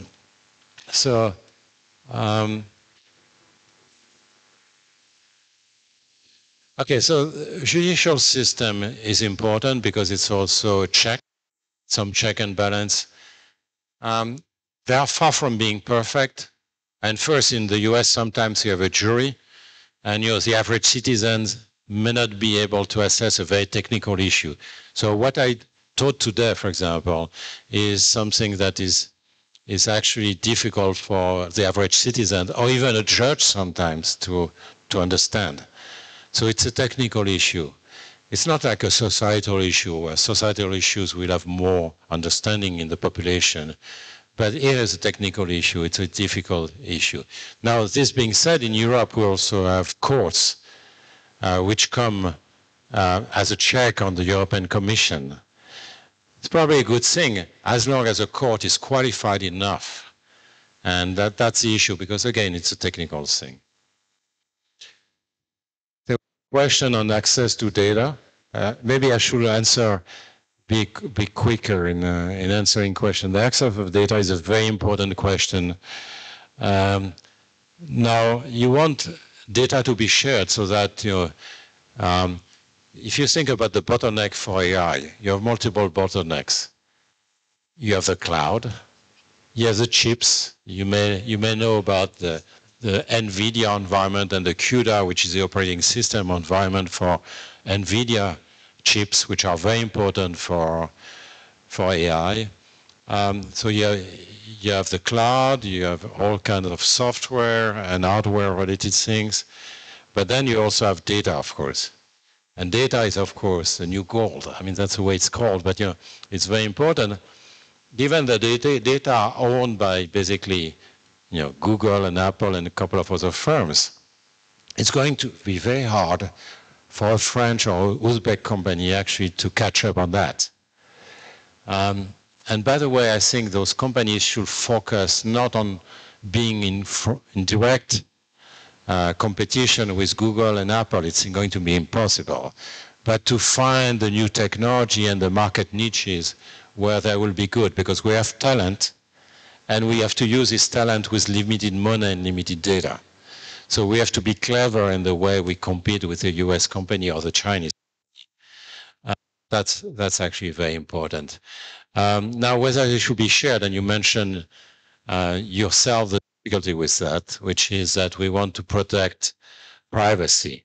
If you start sharing with lots of companies, it's going to be very hard to share. I mean, you can anonymize the data, but of course, part of the value of data is to combine them, combine multiple data sets.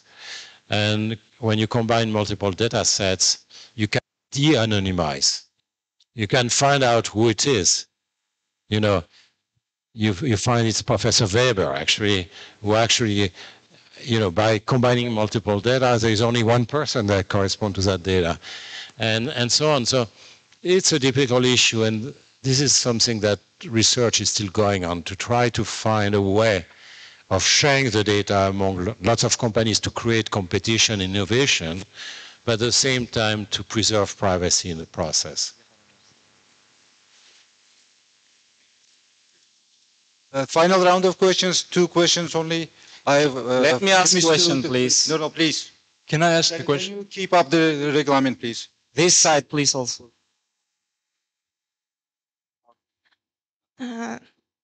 Good afternoon, Mr. Jean, and I'm the computer science student on my final year, senior year student at New Uzbekistan University, Zulfiya Osmanova. So my question is more related from this point of view, and I wanted to ask about applying the multi-agent modeling to the large firms and using those regulation environments like the Digital Markets Act that was mentioned, and and to see how they will respond to these policies, and could this approach help to predict the market behaviors and improve the competition policies, and to see how those big companies will interact with the small new entrants, and basically use it in the prediction purposes and simulation purposes. Thank you. And the last question, please. Thank you. Assalamu alaikum. My name is Sardar Bektokhurjanov. I'm a law student at Tashkent State University of Law.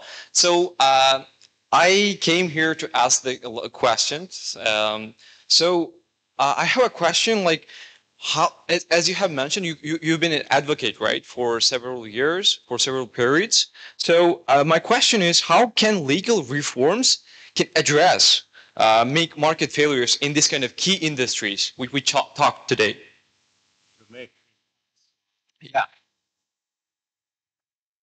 Thank you. Thank you for the answer. Thank you. Mr. Tirol, the floor is yours. Okay, thank you for your question. So for the computer science student, as you know, there's been a big convergence between computer science and economics, because, in some fields like game theory and mechanism design and information design and so on, so there's a big convergence, which I think is very nice. Now, on the methodology, in economics, you have seen, I showed you a very small model. We can generalize and introduce a number of what we call bells and whistles, but trying to improve this model, and that we can do. But there's a point at which it becomes too complicated, and you may want to simulate things, but you need behavioral assumptions. You always need behavioral assumptions. So here we assume there is maximization of profit, for example. Of course, we have a much larger set of objectives in economics in general than maximization of profits. But at some point, you have to make assumptions on how the actor system. So we have very complex system. Again, what I showed you was way simplified. It's much simpler than reality. But I think it's very important to understand the basic insights first, because then once you master them, you can move on to more complexity. And if you have even more complexity, you may want to either simulate that, or you may want to also run experiments, which is an alternative. And in economics, like psychologists, we run a lot of experiments, like actually engineers also run a lot of experiments, because at some point you want to know whether your theory are correct. And in economics, even more than in engineering, they're often incorrect because they are missing something. They're always missing something. Normal. Now, are they missing a small thing, or are they missing a big thing? And you don't know in advance. So you run experiments to know, and then you go back to the theory, and then you go back to the experiment, just like in any science. To the law students, what can we make regarding those industries? So you had in mind mainly the digital economy. The first thing is that you need an environment. So things I haven't talked about. It's not only competition policy, but it's also an environment where there is innovation. And we don't have enough innovation in, say, Europe, for example. So I mentioned earlier that with co-authors from Bocconi in Italy and from Munich, I wrote a small report recently, and Mario Draghi wrote a report even more recently on the fact that we don't have enough innovation in Europe. And it's not only that we don't put enough money, we don't spend it in the right way. Again, there are low-hanging fruits which come from a better governance. And the Americans, of course, they have a huge amount of money, but that's not the only thing. It's like for universities, for innovation, they have better system of innovation. So the money is better spent. And we need that. And of course, we need, if you move upstreams, we need also the skills. And, and having places like NUU is very important to train top students. And again, it's a unique chance for Uzbekistan to have lots of young students, and their talent will exist if they are trained properly. And having, the right institutions in high school and then in university is really what it takes. And then things will come. And it's not necessarily up to the government to take the decisions, because it's very hard. It's very hard to know what's going to succeed. Yesterday I was giving the example of COVID. 2020 there was this big pandemic, you haven't forgotten it.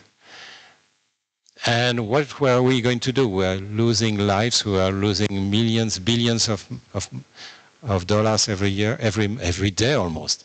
You know, it was a huge thing.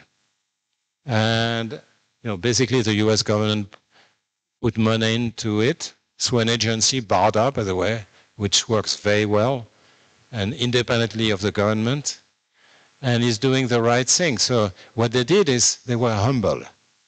The government, through this agency, which was independent, was humble. That's very important because they say, okay, we are going to finance 6 teams in the world, 3 in Europe and 3 in the US. But more importantly, so basically they didn't give money to everyone. They chose the most promising projects. And then they chose 2 projects in each of the 3 research technologies, because for COVID, for vaccine, there were 3 research technologies. The one which won actually was messenger RNA. But that was not a favorite at the time. It was not a favorite, but they were very humble and say, we don't know. And we are going to put our money in we are going to diversify, and in the end it was messenger RNA which won the game. But we didn't know in advance.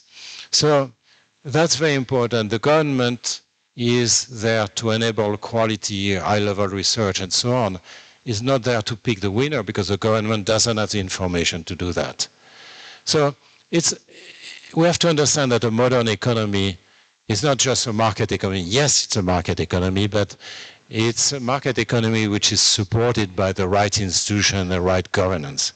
And that's really where we all of us can make a lot of progress without spending much more money. Of course, we do have to spend money, but it's limited. You know, in our countries it may be limited, so it's important also that the money is spent in the right way. And the governance message is actually very, very important for you. And I'm sure, you know, if we... Okay, so no, but I just want to say, you know, be ambitious and, you know, have hope in your future.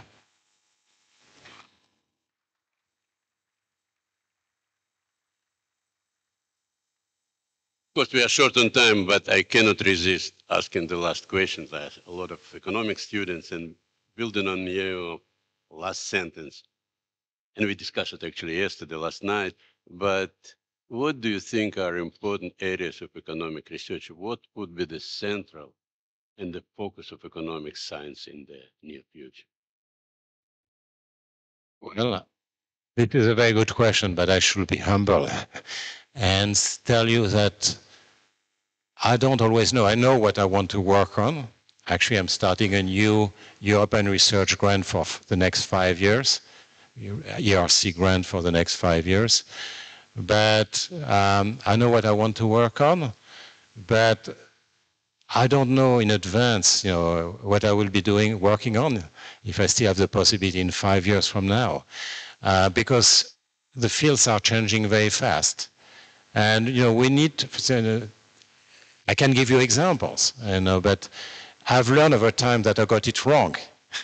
I got it wrong many times in predicting what is going to be interesting. And part of the reason is that if I had known, I would have done it myself, in a sense. You know, it's something that you discover along the way, what are the important topics. Let me just give you one, but there are many.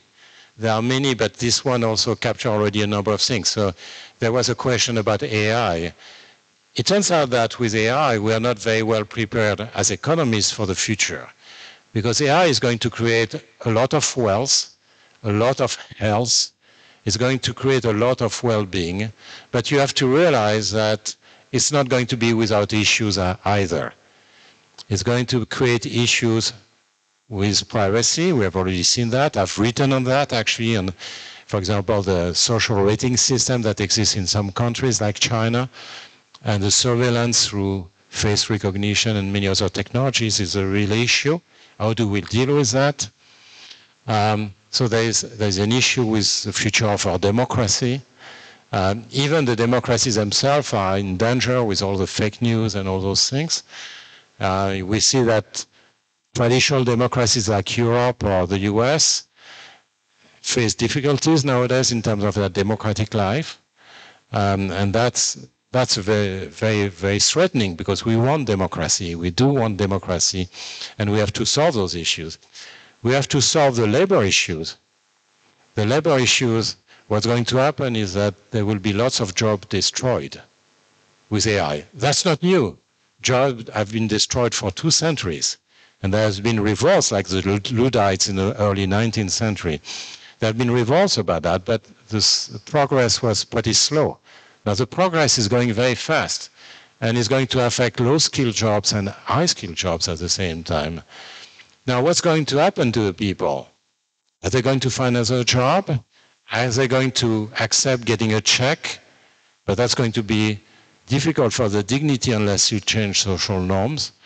That's going to be important because in the end, the economy is economics is only an instrument for society. And if the outcome is not acceptable, then you can create all the wealth you want. That's useless. It's important to create the wealth, but you also want to have acceptability. People keep their dignity.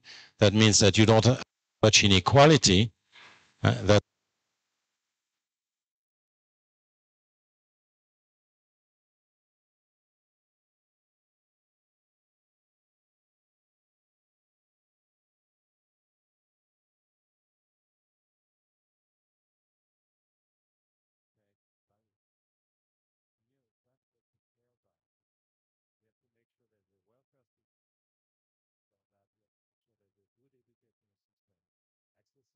everyone, which is going to prepare people for this new knowledge-based environment.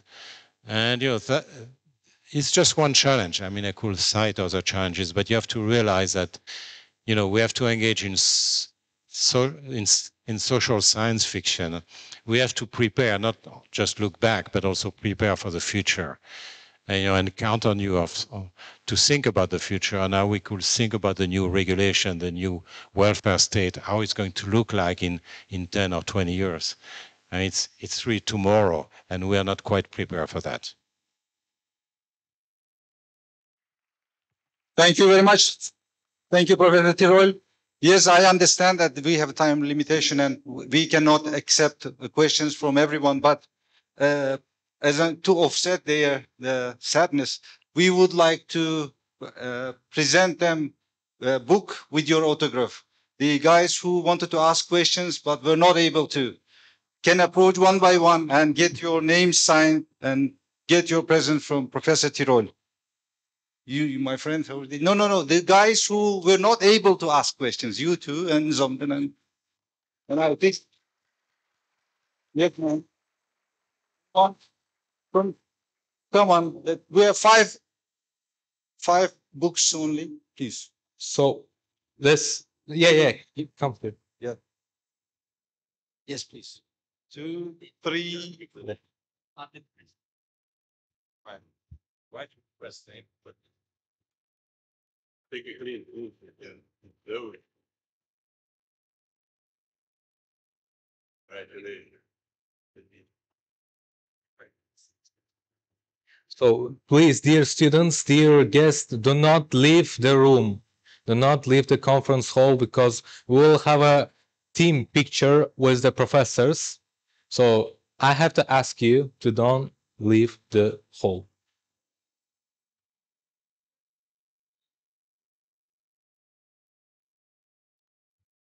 And our photographs are ready. Take the shots.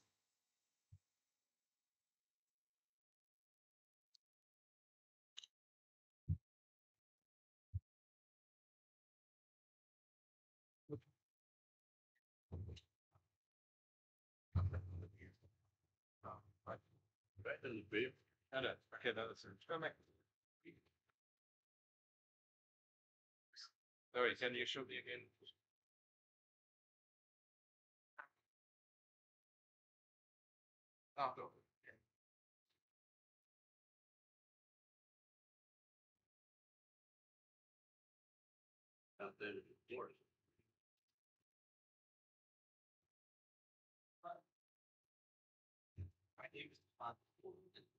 Yeah.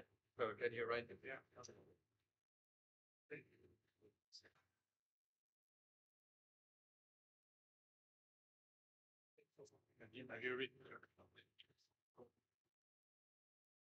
Answer. Second. M-A-R-E-Y.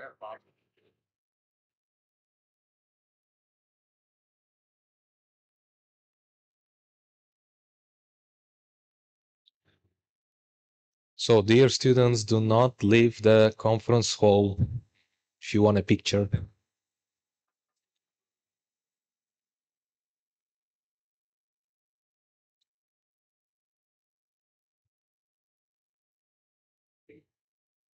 Are you proud?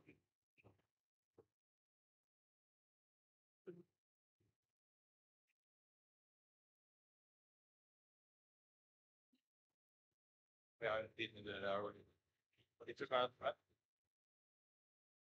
Yeah, right.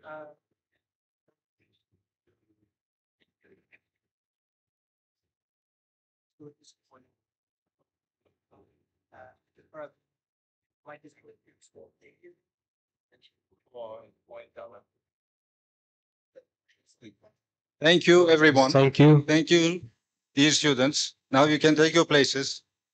Thank you, students. Yeah. Thank you.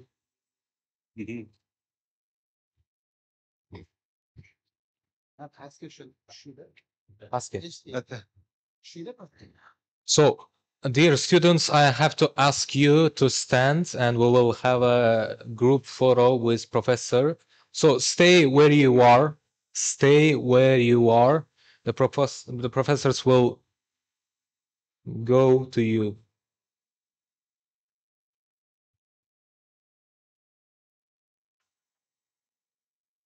Yeah.